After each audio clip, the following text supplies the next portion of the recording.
Back in 2006 or 7, one of my friends in like 1st or 2nd grade told me about this really funny show he saw called Drake and Josh. Needless to say, I was intrigued. So that night I went home and caught an episode on TV. My mom didn't want to let me watch it because she thought it'd be too raunchy, but after sitting through an episode herself, she let me keep watching, and the rest is history. In case this show was a bit before your time, or you only know of it through memes, Drake and Josh was a comedy following the escapades of Drake Parker and Josh Nichols, two polar opposites who wind up becoming stepbrothers. That description alone may not have been able to sell you since it sounds like most other cross-armed opposites type sitcoms, but watch any episode, and I swear you'll be sold. Many modern sitcoms these days are terrible because of many reasons, such as tasteless bottom-of-the-barrel humor, reused storylines, trying too hard to appeal to the youth culture, and of course the overuse of laugh tracks, but Drake and Josh didn't really have any of that. It was unique and different from anything else on TV at the time, and I think that's what made it special to me and a lot of others. Drake and Josh was pretty revolutionary for the time, and even though the show ended more than a decade ago, it's one of the few shows that can appeal to all ages and stand the test of time. From its modern takes on classic comedy to the all-encompassing themes and its surprisingly nuanced and relatable characters, this is why I love Drake and Josh. The first major reason why Drake and Josh is my favorite sitcom, and honestly one of the best of all time in my opinion, is that the show is comedy perfected, and it's essentially a modern take on classic comedy tropes. This is the kind of show where you can go into it knowing all the best jokes and scenes, yet it's still funny every single time. I know that's a bold statement, but just hear me out. One of the oldest dynamics in comedy is the classic straight man and wise guy dynamic. Drake and Josh, they were on some Abbott and Costello shit, not gonna lie. If you're unfamiliar, in comedy, the straight man is the character with a rational, sane point of view, while the wise guy is the jokester who doesn't take the situation seriously, and the comedy comes from the banter between the two interacting a la Who's On First. The thing about Drake and Josh, however, is that while Josh is typically the straight man and Drake is typically the wise guy, they can both fit the opposite role in different situations, either with each other or with other characters. For example, in the episode Treehouse, Josh acts as the straight man while Drake is the wise guy, with Josh being dead serious throughout most of the episode and Drake being super misguided and immature in his approach to the situation. Meanwhile, in the episode Theater Thug, Drake is the straight man in that he's trying to legitimately help Josh, while Josh is the wise guy in that he's constantly the butt of the joke throughout the episode. The point is, these two are the perfect foils for one another no matter which situation you put them in. And each and every episode takes full advantage of that by playing around with their dynamic. Combine that with the clever wordplay and the actors' deliveries and you've got comedy gold on your hands. By the way, can we talk about how quotable the show is? Like, I swear, I quote this show on like a daily basis because there's so many good lines. In fact, here's a little supercut compilation of some of my favorites. And it's spherical! Spherical! We're not Caucasian, we're white guys. Don't need a hot dog wearing a tuxedo. This hot dog's not wearing a tuxedo. We're supposed to sound like we're from outer space, not Paris! You want a mouthful of fish? You want a butt full of foot? Well, you're not gonna. Power of the stash. Calling me a liar? I ain't calling you a truther. It says here they're only available in South America. Whoa, just take it easy, man. Why'd he chuck my wiener? Same chemistry. Drake's the one that's in the when the sun was in the house on car fog. Another thing that makes the show hilarious are the situations. Sitcom is short for situational comedy after all, so if the scenarios don't work, neither does the show. In the first 2 seasons of the show, Drake and Josh face pretty basic teenage issues such as dating or getting your driver's license, but as the show went on, the scenarios got crazier and crazier with things that regular teenagers probably can't relate to, but are so absurd that they work. Such as Drake impersonating a doctor, or getting stuck in a helicopter, or running over Oprah fucking Winfrey. These situations are very absurd and at times very random, but I think the show also does random humor really well, and you certainly don't see that done well very often. A lot of this LOL XD random humor that we see today is usually super forced. We've even seen this kind of thing in some of Dan Squeeze It Tighter Schneider's other shows, but they aren't done as well as they are in Drake and Josh. When this kind of humor is done in Drake and Josh, the joke will be random,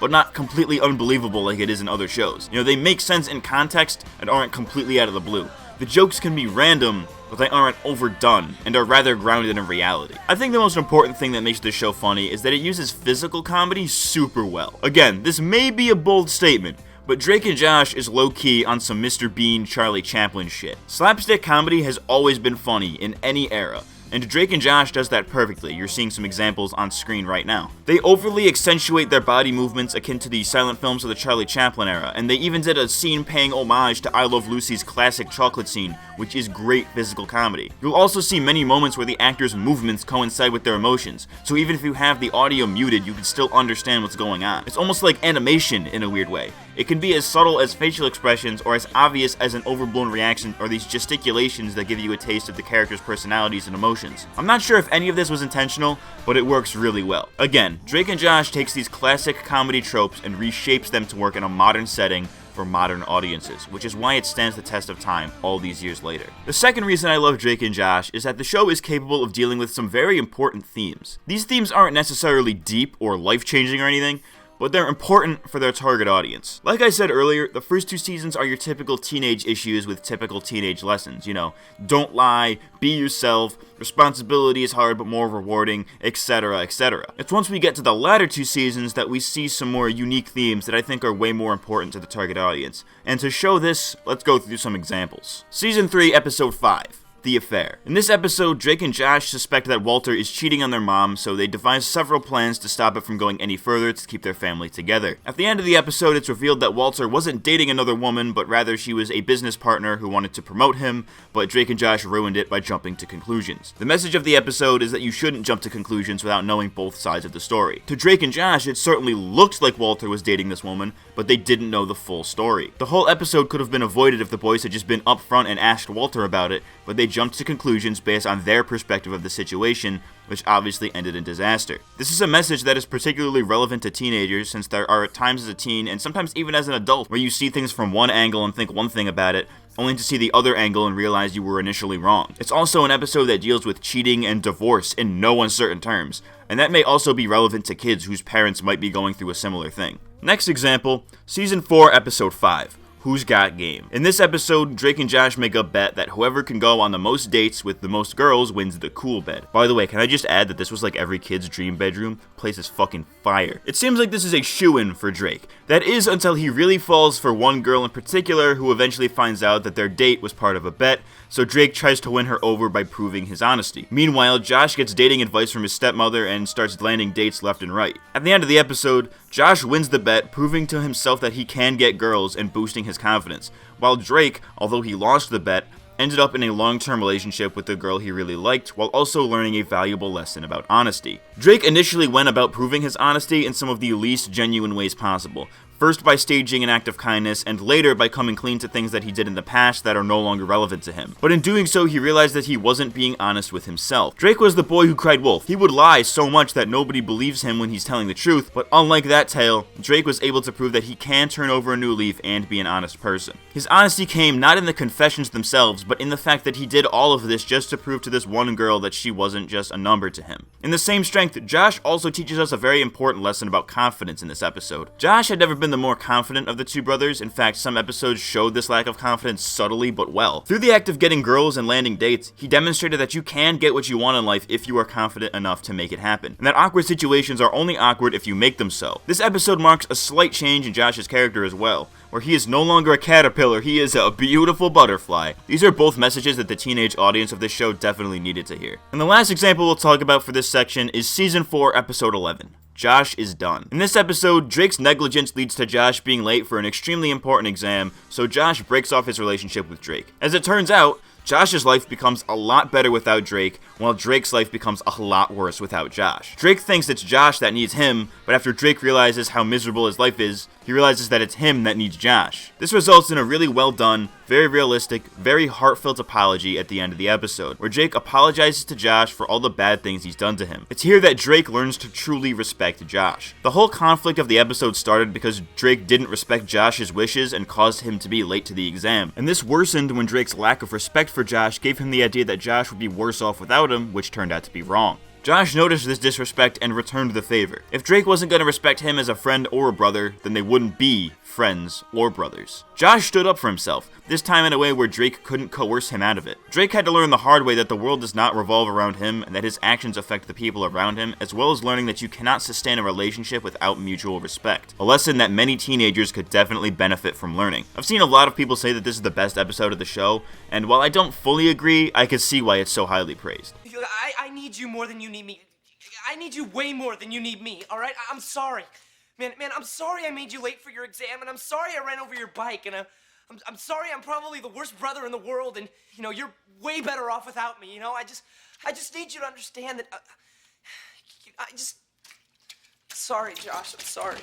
And the last thing that makes Drake and Josh my favorite sitcom is the characters. Every character in the show feels real and they interact with each other very organically, and I think a lot of that goes to the chemistry the actors had with each other. Drake and Josh themselves are the two obvious examples, and we'll get to them in a minute, so let's talk about some side characters first. I think a lot of the side characters work in terms of relatability. You know, everybody knows a Craig and Eric, everybody knows a Helen, everyone knows a Walter, everyone knows a Clayton, and if you're an older sibling, you might know a Megan. You can't quite put into words why these characters work, but they do because you feel like you already know them. If you watch any scene with any combination of characters, you can immediately pinpoint their personalities and the kind of relationships they have with the other characters. For example, in any scene with Drake, Josh, and Helen, you'll know immediately that Helen doesn't like Josh but loves Drake. Or how in any scene with Drake, Craig, and Eric, you'll notice how little Drake seems to respect them by getting their names mixed up and straight up using them. You can easily identify great character work by seeing how each character interaction fits the characters, and Drake and Josh does that perfectly. Getting into our two titular characters now,